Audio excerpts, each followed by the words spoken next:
le piège que tous les joueurs d'échecs doivent éviter, c'est le piège de la vulnérabilité, entre guillemets, et de l'influençabilité, si ça se dit. L'idée, c'est que il faut que vous jouiez ce que vous avez envie de jouer. Ici, j'en fais les frais contre ce jeune canois de peut-être 13 ans qui s'appelle Sacha Barbadji.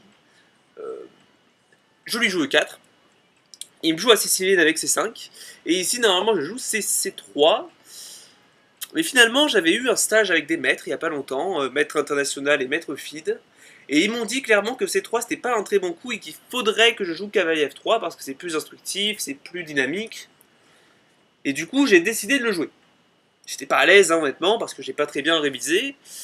J'ai révisé vite fait la veille et le matin même, mais clairement, j'étais pas content, on va dire. J'étais pas très, très à l'aise. Ici, pour vous dire, c'était la ronde du matin, hein, c'était une double ronde. Et là, c'est la ronde du matin. Et je le vois, il joue cavalier C6. Ok.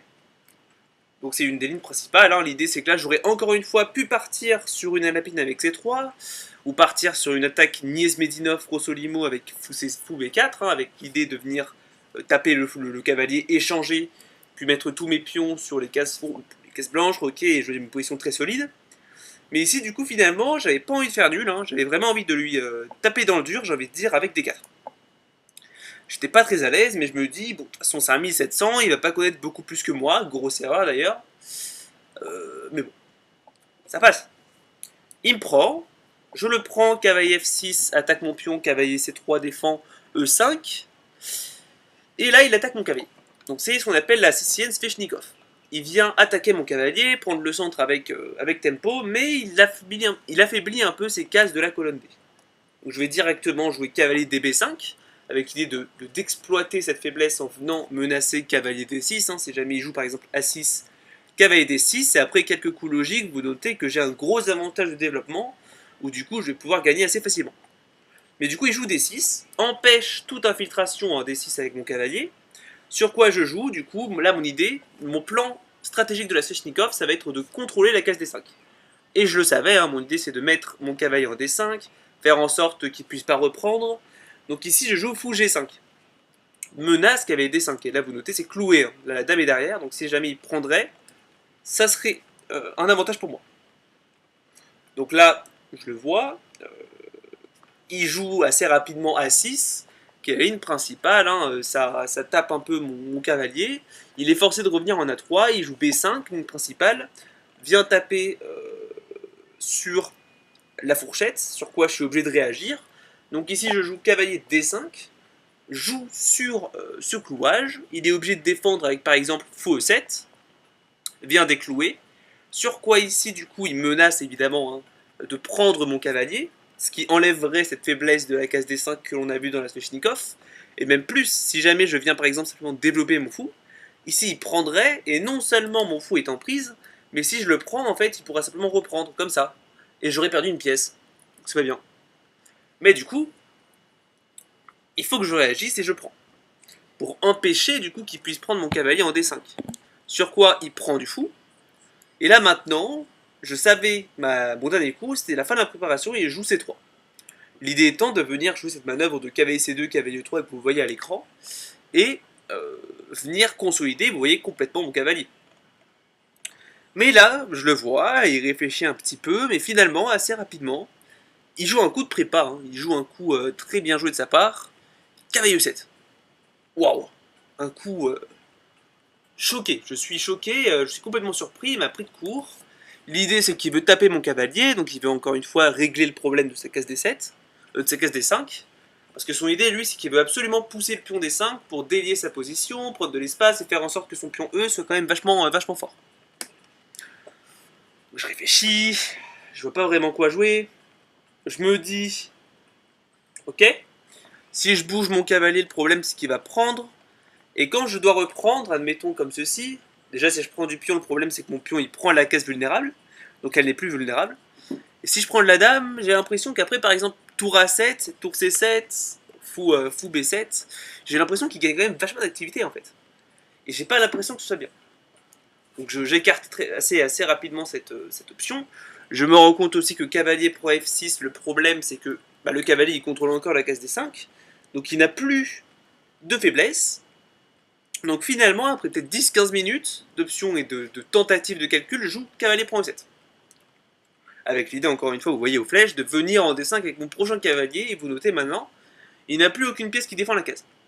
Sauf que c'est une erreur, non pas que le coup soit mauvais, mais c'est bien trop passif en fait, parce que je lui donne beaucoup d'activité, et vous notez maintenant, quand on regarde les pièces développées, il a son fou, son autre fou qui arrive, il va roquer, sa dame est quand même vachement active, elle prépare la poussée des 5, son roi sera en sécurité, moi mon fou il est encore complètement passif, mon cavalier il est au bord de l'échiquier, on ne sait pas ce qu'il fout là. Globalement je suis pas bien. Il prend, et ici je joue fou E2, avec l'idée de le mettre en F3. En fait j'avais directement calculé que cavalier C3, cavalier C2, le problème c'est qu'il y avait fou D2, fou B7, attaque mon pion, et je suis obligé de faire fou D3, et après D5 en fait, je n'empêche rien. Et j'avais absolument pas envie de lui autoriser la poussée des 5 en fait. Donc fou E2, mon idée était de venir en F3. Sur quoi fou B7 attaque mon pion, je joue fou F3, donc vous notez que là je contrôle complètement la poussée des 5, j'essaie de l'empêcher. Petit roc joué par Sacha, sur quoi je joue dame D3 avec l'idée de jouer tour D1, pour complètement, vous notez, mettre pression sur la case D5. Et ici il me joue D5 lui-même. Je suis complètement choqué, parce que là ce coup est en prise, hein, il a attaqué 3 fois et il est défendu que 2 fois. Mais je me rends compte assez rapidement qu'en fait, si je prends, il a peut-être F5 et il aura peut-être poussé de E4. Donc je regarde le coup, je me dis, mais oh, mais qu'est-ce que t'as fait, Nathan? Pourquoi t'y as pas vu? Pourquoi t'y as pas vu? Donc je suis un peu choqué de ce qui vient de m'arriver. Je regarde. Je me rends compte qu'en fait, toujours pareil, si les noirs ont réussi à mettre un centre classique, le garder pour lui serait plus qu'une erreur. Donc assez rapidement, je joue E prend D5, mais l'idée c'est que après F5, je sais pas vraiment quoi faire. Je vois, je réfléchis ici, avant de jouer. Je regarde prise, F5, peut-être j'ai un coup de KBC2, mais dans ce cas-là il fait fourchette, donc peut-être que dans ce cas-là je bouge peut-être mon fou, mais dans ce cas-là le problème c'est qu'après ça, je vais bouger ma dame, il va reprendre avec intérêt. Globalement c'est horrible à jouer, et je savais que c'était horrible à jouer. Mais là j'ai une idée. Est-ce que là je jouerais pas D6? Oh, D6. Attends. Si jamais il prend mon pion, son fou est en prise. Je gagne un fou. Et si jamais il joue E4, est-ce que j'ai pas le magnifique pion prend fou? Dame prend dame, pion prend tour échec, roi prend tour tour D1, et la dame est enfermée. C'est incroyable. Je suis complètement choqué de l'avoir vu. Je regarde, je suis extrêmement content d'avoir vu ça. Je réfléchis pour savoir s'il y a un truc, s'il peut faire quelque chose pour contrer ça. Je ne vois rien. Là, je me dis, mais incroyable! Incroyable! Je suis surexcité sur ma chaise et je joue au point D. Je me lève, je vais aux toilettes, je vais boire un coup. Je reviens et là, j'ai un peu plus la grise mine. Parce que je me rends compte qu'en fait, il peut complètement empêcher mes plans avec simplement fou prend cavalier en fait. Et quand je prends maintenant, il a F5. Et je n'ai pas mon coup de D6. Parce que dans ce cas-là, il peut jouer E4. Et c'est une fourchette pure. Parce qu'il n'y a pas de fou en prise. Donc je suis complètement dégoûté. Je me dis, oh, purée, comment j'ai fait pour louper ce fou pro cavalier? Il est gagnant déjà. Il n'est pas gagnant, mais il est mieux quoi. Et là, je vois, il prend son pion F, F5. Bon. Moi, je suis content, j'ai loupé, j'ai évité une catastrophe, donc je joue directement D6. Avec l'idée du coup, toujours pareil, que si jamais il prend la fourchette, je prends prise et la dame est enfermée avec tour d'air. Donc j'espère qu'il joue ça. Mais finalement, après 10-15 minutes de réflexion, il réussit à voir le coup et il vient simplement prendre mon fou. Que quand je prenne, parce que là si jamais je prends si je prends du pion, l'idée c'est que mon pion il est en prise, donc il peut simplement prendre. Et j'ai rien.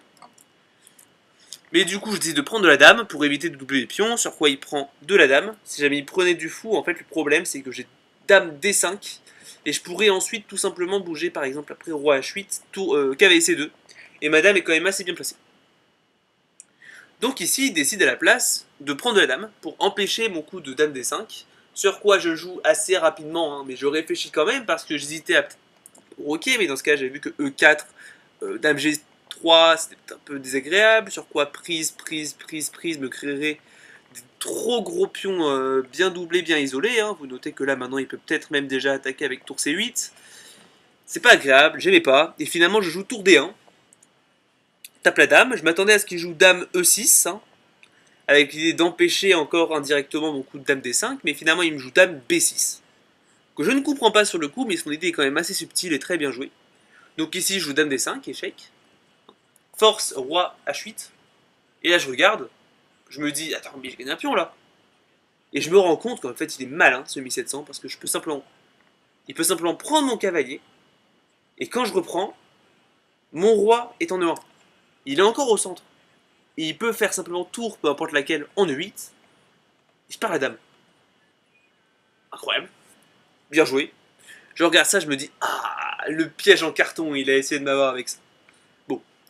Je suis pas bête, je rock, hein, du coup. Et là maintenant, je menace réellement ce pion. Hein. Et là, du coup, bon, je le vois, il est quand même assez content parce qu'il va prendre mon cavalier. Et là, il a des pions doublés. Et là, maintenant, il défonce au pion avec le 4. Bien joué. Je n'ai plus de pion en prise. Et là, maintenant, je pensais à jouer peut-être dame D6. Mais finalement, après un coup comme prise, prise, puis tour C8 par exemple, admettons, j'avais pas l'impression d'avoir grand chose et j'ai l'impression qu'il est quand même pas mal. Mais en fait, c'est ce qu'il fallait que je joue. J'étais moins bien, mais ça tenait. Hein. C'était probablement tenable. Mais du coup, j'ai décidé d'opter pour une option plus active avec dame B3. Avec l'idée de me débarrasser de mes pions doublés. Mon idée, hein, si jamais il fait rien, c'est de jouer A4. Et il ne peut jamais prendre à cause de la dame qui est en prise derrière. Donc il est obligé de me laisser me dédoubler, hein, par exemple, admettons un coup comme tour D8. Il serait obligé de me laisser dédoubler mes pions. Et après A4, maintenant, c'est vraiment compliqué à jouer. Après, par exemple, prise, prise et tour B8, je réussis à me dédoubler les pions, comme ça, et la finale est complètement égale. Donc je me dis, peut-être que ça passe. Peut-être que ça passe. Je suis assez content de mon coup de dame D3, et là il me joue directement. Enfin, directement, il réfléchit un peu, mais là, je vois. Il est quand même extrêmement... je vois qu'il est quand même assez subjugué, il est quand même assez confus. Et là, il prend son pion. Je le vois, il prend, bah, du coup il a un seul coup, mais il le soulève, il le met sur son échiquier et il le tape dessus. Pour montrer qu'il est vraiment très sûr de lui. En gros, il a fait ça, quoi. Donc évidemment, je suis un peu choqué. Enfin, je vois pas la violence, hein, je comprends pas pourquoi il est si violent. Mais en fait, c'est un signe en fait qu'il est surtout très sûr de lui. Donc je vois ça, je vois qu'il est sûr de lui, donc je me dis, qu'est-ce qu'il me fait? Qu'est-ce qu'il me fait? Je me rends compte, après quelques secondes de réflexion, que si je joue à 4, il a évidemment E2, qui viendrait taper mes tours. Tour Fe1, le problème, c'est que j'active ma tour, mais je perds une tour à cause de E prend F2, défendu par la dame, et c'est une fourchette, hein, vous notez là, entre le roi et la tour. Si jamais je joue tour DE1, le problème, c'est plutôt dans ce cas-là que c'est la tour F1 qui n'a pas vraiment d'activité. Et après tour AE1 par exemple, bah, j'ai des problèmes, même si la tour va pouvoir facilement venir en jeu avec du F prend E3. Hein. Mais du coup, j'avais pas envie de me lancer dedans, et finalement j'ai pris le pion. Avec l'idée que si jamais il prenait de la dame, je venais en H1 et j'ai possiblement un coup de tour D E1, avec l'idée ensuite de venir en E7, avec de l'activité pour les blancs. Donc j'avais l'impression de tenir. Mais je le vois, après F prend E3, il a pas l'air d'essayer de bouger la dame. Donc je me dis, il va sacrifier un pion. Il sacrifie un pion. Et finalement, il prend son pion F, cette fois-ci, il avance. F4.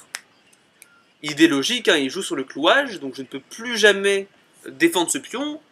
Mais là, je me dis, attends, est-ce que j'ai pas tout simplement tour D4 pour casser le clouage?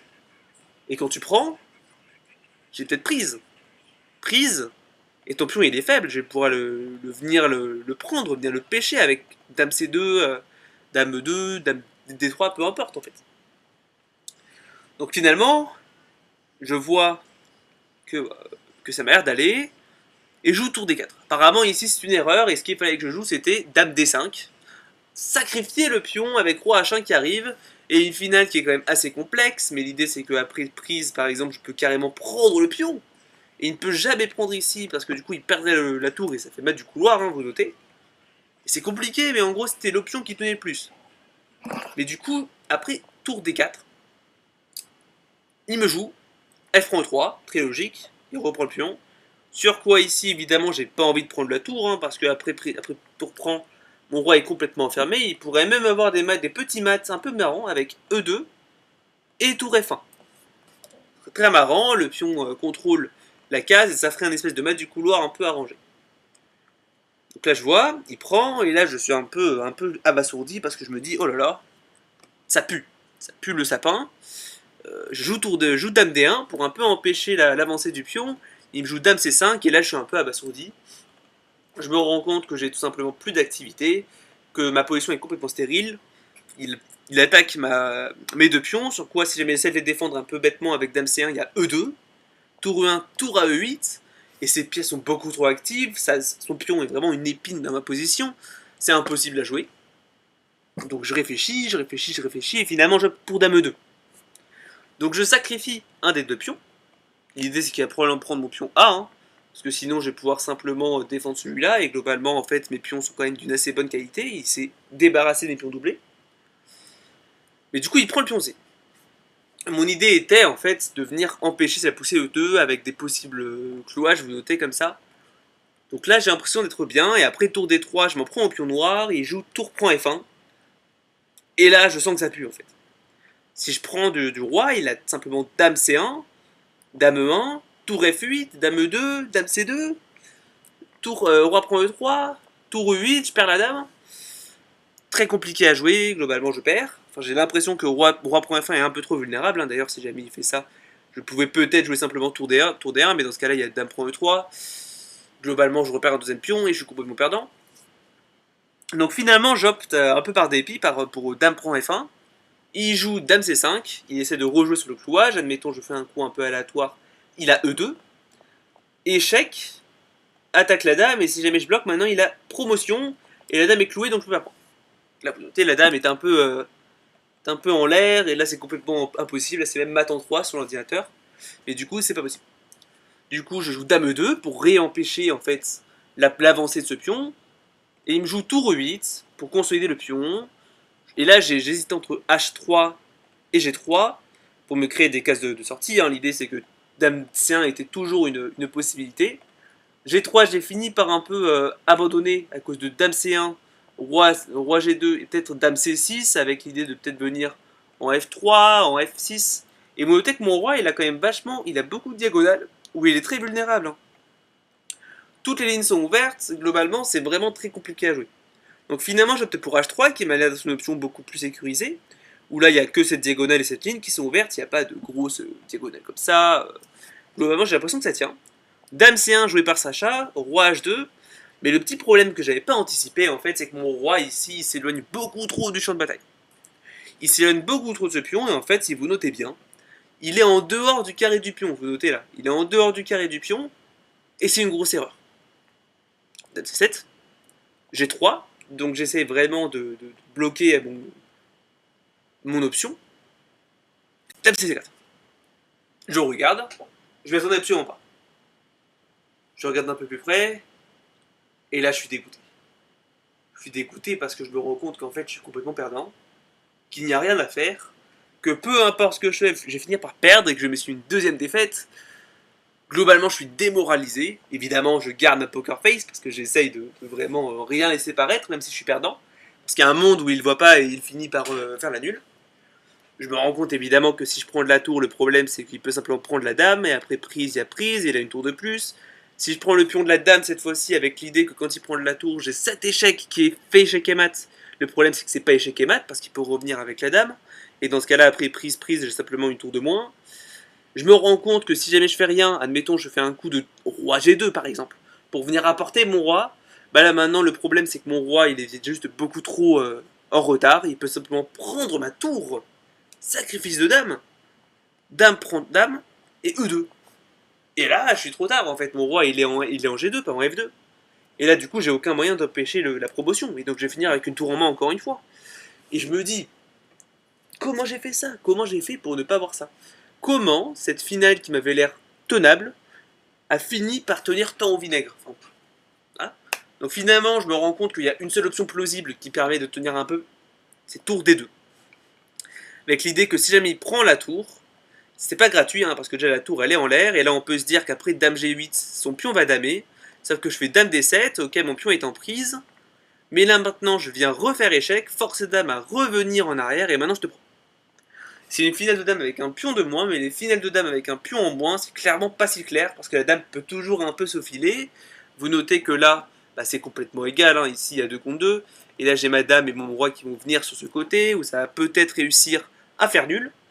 Donc j'espère secrètement qu'il fasse ça, évidemment si jamais il prend ma dame, dans ce cas je prends de la tour, et c'est une finale de tour avec un pion en moins, mais je vais probablement pouvoir récupérer ce pion, en venant jouer roi G2, roi F3. Mais du coup je le vois, après tour D2, je le vois. Il prend, il réfléchit un peu, il prend son pion H. Donc, je suis un peu déjà subjugué, il joue H6. Ok. Je me rends compte assez rapidement qu'il veut simplement éviter toutes les idées de dame 8, de tour D8. Ce qui est très bien joué parce que c'était une de mes gros espoirs de contre-attaque, c'était sur le bas du couloir. Mais finalement, je suis un peu bizarre. Je suis un peu assez confus parce que je me dis, mais c'est bête. Parce que là, il me permet de simplement prendre la dame et de jouer tour 1, tour 2. Et ça tient. Donc je joue extrêmement rapidement dame prend dame, pion prend dame, tour E2, C3, il joue. Et là, je me dis, oh mince. J'ai peut-être sous-estimé en fait. J'ai peut-être sous-estimé. Son pion C et son pion E sont quand même vachement proches de ma case de promotion. J'ai l'impression quand même que ça sent le roussi. Et là, si je fais rien, si j'apporte mon roi, le problème c'est qu'en fait, maintenant, il a peut-être C2. Et si je prends, il va bouger E2. Et je ne peux pas empêcher la promotion. Mais là, je vois pas vraiment ce que je peux faire d'autre. Si jamais, quand il joue C3 ici, je joue tour C2, je me rends compte assez rapidement qu'il a E2. Et maintenant, je peux pas empêcher la promotion. Donc finalement, je joue roi G2 en me disant, ok, quand tu joues C2, qui est le coup de la partie, bah, je te joue tour E1. Et tu ne peux plus promouvoir. Et si jamais tu joues tour C8 maintenant, bah, j'ai simplement tour C1. Et maintenant, mon roi est juste à temps pour venir empêcher tes pions. Donc je me dis, ok, ça tient peut-être. Et il me joue tour D8. Déjà, hein, si je prends, évidemment, il y a C1 dame, et je perds la promotion et je perds la partie. Donc je ne peux pas prendre. Et je me dis, c'est quoi son idée? Ah, son idée, c'est que si j'apporte mon roi, il va venir en D1 avec sa tour et je ne peux plus empêcher le fait qu'il puisse damer. Donc je vois, je joue tour C1, et là il me joue E2. Et là, je suis complètement dégoûté. Je suis abasourdi. Mon visage s'assombrit. Et je me rends compte qu'en fait, je vais m'essayer une deuxième défaite. Parce qu'en fait, c'est impossible d'éviter la promotion. Si je prends le pion C, il va damer. Et si je prends rien, si jamais j'apporte mon roi, qui est la partie, il va jouer tour D1. Et il va damer. Je ne peux pas prendre la tour parce que du coup, il va simplement prendre. Je ne peux pas prendre le pion ici en E parce que après, tour C1, roi D2, tour A1, ok, je récupère son pion, mais il a une tour de plus. Globalement, il est 1700, hein, il va savoir gagner avec une tour de plus. Je suis complètement choqué. Je suis complètement choqué. Donc là, je vois. Il me joue 2. Je suis dégoûté. Je suis dégoûté. Je sais que c'est mort. Hein. Un peu par dépit, je joue roi F2 en me disant peut-être il y a peut-être un monde où ça passe. Mais bon. Globalement, j'étais assez conscient que j'étais mort et il joue tour D1. Et ici, je décide finalement, après quelques secondes de deuil de ma victoire, je décide de tendre la main et d'abandonner. Une défaite à cette ronde de 3 de la Plagne, c'est pas grave. Globalement, au moins, tu vois, ça m'aura permis un peu d'apprendre le fait qu'il faut vraiment que je joue des trucs que j'aime et sur lesquels je maîtrise.